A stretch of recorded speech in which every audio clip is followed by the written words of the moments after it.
Good morning students. नए दिन की नई शुरुआत के साथ मैं दिलीप शास्त्री।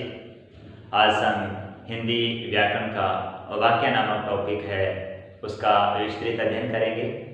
वाक्य किसे कहते हैं, वाक्य के कितने प्रकार होते हैं, उसका विस्तृत। सबसे पहले हम आज वाक्य की परिभाषा के बारे में चर्चा करते हैं। वाक्य की परिभाषा क्या है?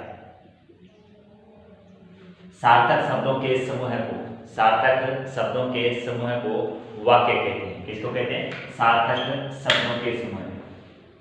सार्थक शब्दों के समूह को वाक्य कहते हैं। देखिए, सार्थक किसे? सार्थक का मतलब है अर्थवान। क्या? अर्थ देने वाले, देने वाले। और शब्दों का समूह, क्योंकि जब अनेक शब्दों का समूह होता है जो पद बन जाता है वाक्य के अंदर आकर के, लेकिन उनका समूह है एक किसके रूप में? व्याकरण की दृष्टि से जो क्रमबद्ध होता है उसे हम क्या कहते हैं? वाक्य कहते हैं। जैसे एग्जाम्पल के लिए, राम खाना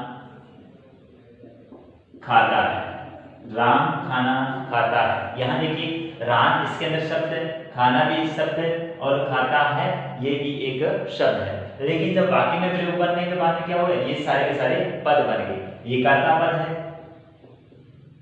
ये कर्म है, और ये क्या है? क्रिया है।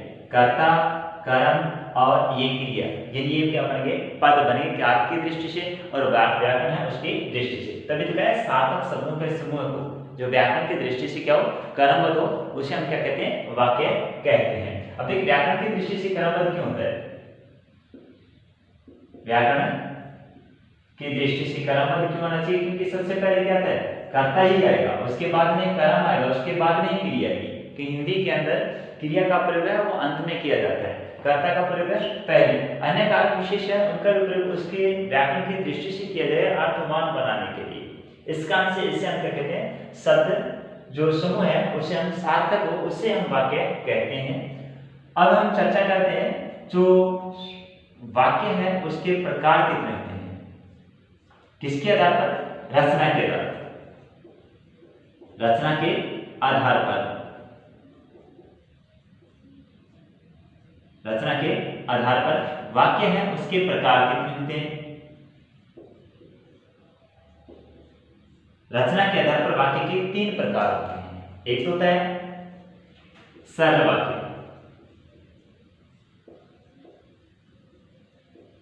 दूसरा होता है संयुक्त वाक्य,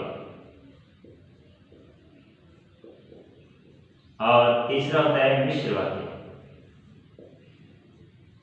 मिश्र वाक्य, इसे मिश्रित वाक्य भी कह सकते हैं। मिश्र वाक्य या मिश्रित वाक्य भी कहते हैं। देखिए, रचना के आधार पर जो वाक्य है उसके प्रकार कितने होते हैं? 3 प्रकार होते हैं। एक सरल वाक्य, एक संयुक्त वाक्य और एक मिश्र वाक्य। ये 3 इसके प्रकार होते हैं। अब इनके प्रकार का अध्ययन करने से पहले वाक्य के अंग है उसकी भी चर्चा जरूरी है। एक तो होता है उद्देश्य, और दूसरा होता है विधेय। कौन सा? एक उद्देश्य और दूसरा विधेय। 2 प्रकार के इसके अंग होते हैं, उद्देश्य और विधेय। उद्देश्य किसे कहते हैं? उद्देश्य किसे कहते हैं? वाक्य का जो मुख्य पार्ट होता है, वाक्य का जो मुख्य पार्ट होता है उसे हम क्या कहते हैं? उद्देश्य कहते हैं। मुख्य पार्ट कौन सा? किस प्रकार से? वाक्य के जो मुख्य आधार होता है वो होता है कर्ता।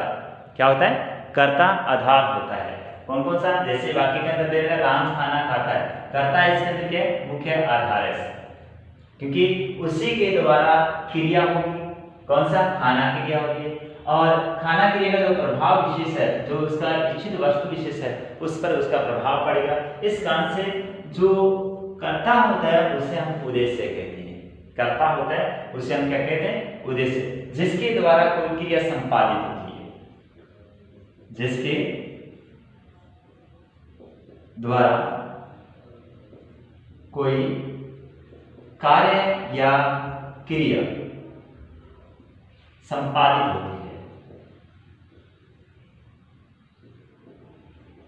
होती है उसे हम क्या कहते हैं? उद्देश्य कहते हैं। उसे क्या कहते हैं? उद्देश्य कहते हैं। अर्थात वाक्य का कर्ता ही, वाक्य का कर्ता ही उद्देश्य होता है। वाक्य का कर्ता ही उद्देश्य होता है। जैसे यहां लिखा है ना, वाक्य का कर्ता कौन है? राम है। कौन है? राम। तो राम इसके अंदर क्या है? कर्ता है। तो कर्ता ही क्या करेगा? उद्देश्य करेगा। दूसरा इसके अंदर विधेय। कौन सा है? विधेय। दूसरा विधेय। तो विधेय कौन सा होता है?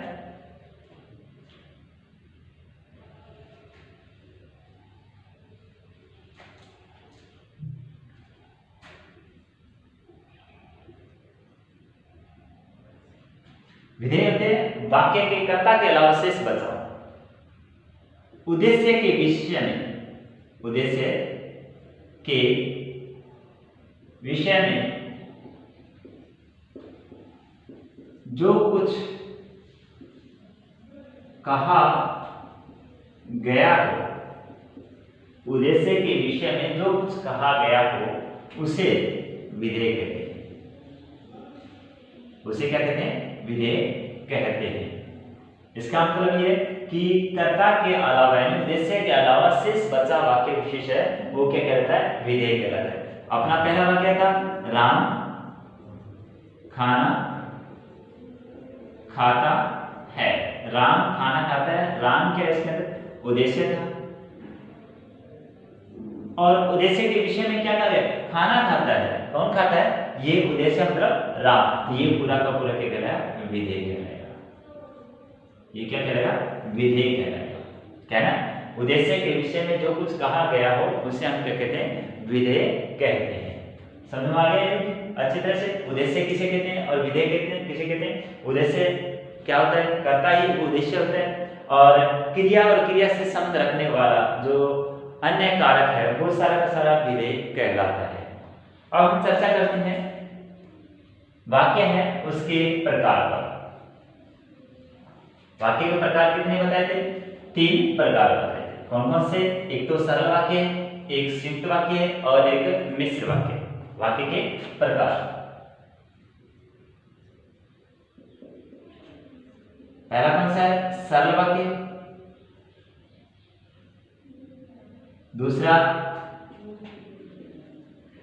संयुक्त वाक्य और तीसरा होता है हमारा मिश्र वाक्य।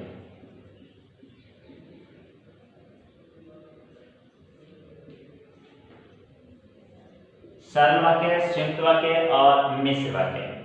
सबसे पहला टॉपिक हमारा कौन सा है? सरल वाक्य। सरल वाक्य की चर्चा करते हैं। सरल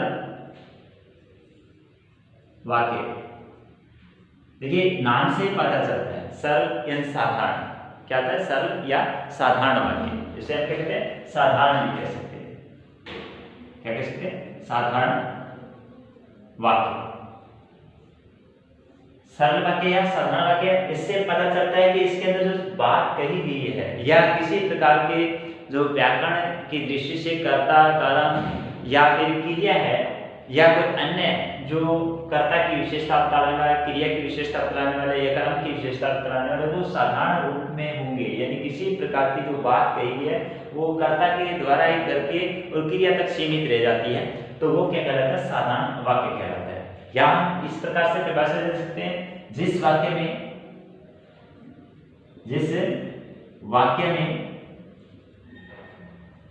एक उद्देश्य व एक ही विधेय होता है।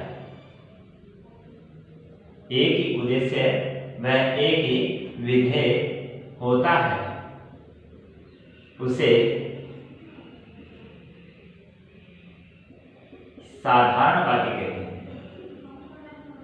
क्या कहते हैं? साधारण वाक्य कहते हैं। जिस वाक्य में एक उद्देश्य और एक ही विधेय होता है उससे हम क्या कहते हैं? साधारण वाक्य कहते हैं। तो बच्चों देखिए एग्जांपल के लिए कौन सा वाक्य है? जैसे मोहन आज विद्यालय जा रहा है। मोहन आज विद्यालय जा रहा है। यहां देखिए मोहन इसके अंदर क्या है? एक कर्ता है। क्या है? एक कर्ता। कर्ता का मतलब उद्देश्य, ये एक उद्देश्य है। दूसरा लिखा है विद्यालय जा रहा है। ये क्या है? इसके अंदर क्या है? विधेय है। क्या है? विधेय। जाना क्रिया है, वो एक विधेय के रूप में जाता है। अब जा रहा है वो उसकी मंजिल क्या है? वो है विद्यालय। लेकिन आज शब्द वो क्या कर रहा है कि क्रिया की विशेषता बुला रहा है, कालवाचक क्रिया विशेषण है।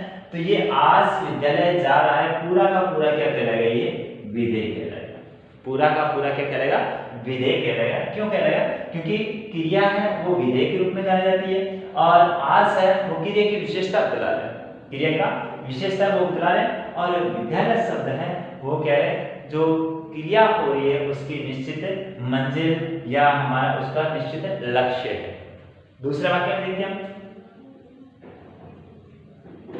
सामने के पार्क में, सामने के पार्क में खेलने वाला बालक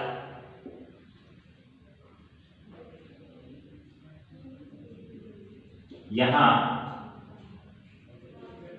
बैठा है। सामने के पार्क में खेलने वाला बालक यहां बैठा है। अब देखिए सबसे पहले तो इसके अंदर क्या देखेंगे? कर्ता कौन सा है? कर्ता ही क्या कहलाता है? उद्देश्य कहलाता है। तो यहां देखिए खेलने वाला बालक बैठा है। बैठना क्रिया किसके द्वारा हो रही है? बालक के द्वारा। बालक क्या है इसके अंदर? कर्ता है। ये क्या कहलाएगा? उद्देश्य कहलाएगा। क्या कहलाएगा? उद्देश्य कहलाएगा। अब देखिए बालक की पूरी विशेषता बताई जा रही है। सामने के पार्क में खेलने वाला, केवल उसी की बात कर रहे हैं। किसकी?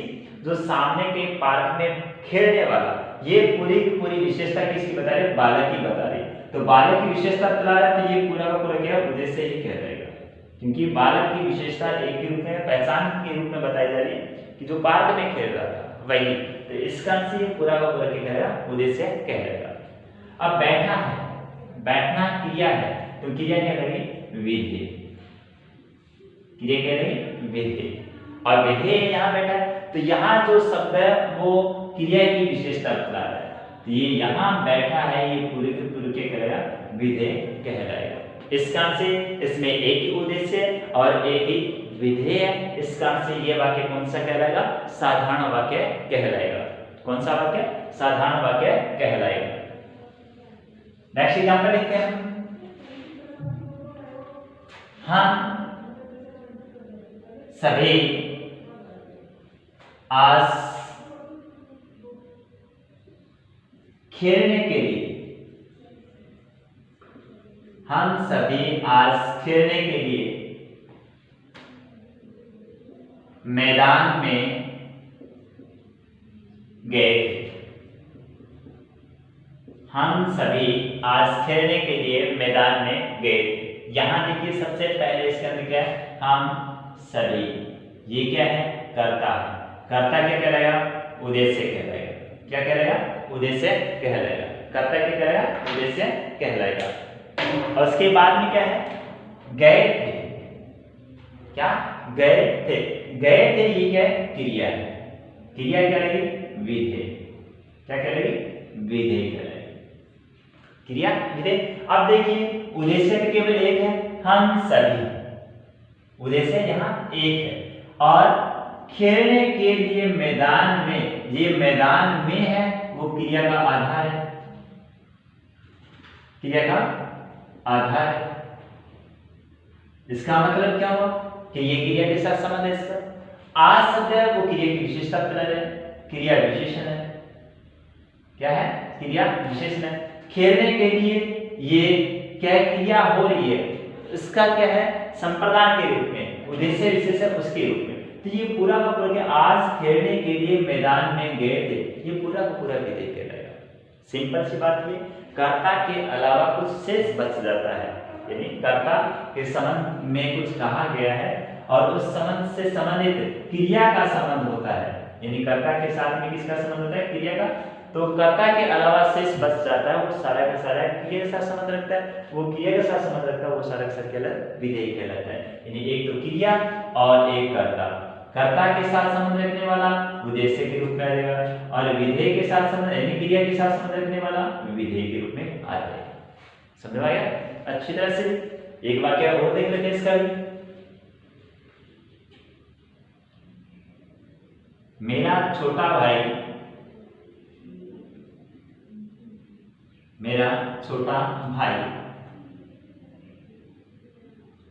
जयपुर में रहता है। मेरा छोटा भाई जयपुर में रहता है। अब देखिए रहना क्रिया किसके द्वारा हुई, भाई के द्वारा। भाई इसके अंदर क्या है, कर्ता। भाई इसके अंदर क्या है, कर्ता। तो इसका मतलब ये कर्ता क्या करेगा, उद्देश्य कहलाएगा। कर्ता कहलाएगा उद्देश्य। अब कर्ता की विशेषता पिता का होना छोटा, भाई है लेकिन कौन सा है, छोटा। ये विशेषण का कार्य करता है। कर्ता के विशेषण का कार्य करता है या पदबंध का कार्य करता है, वो क्या उद्देश्य के अंदर गिना जाएगा। अब चलते हैं क्रिया। रहना क्या है, क्रिया। क्रिया क्या करेगी, विधेय कहलाएगी। क्या करेगी, विधेय कहलाएगी।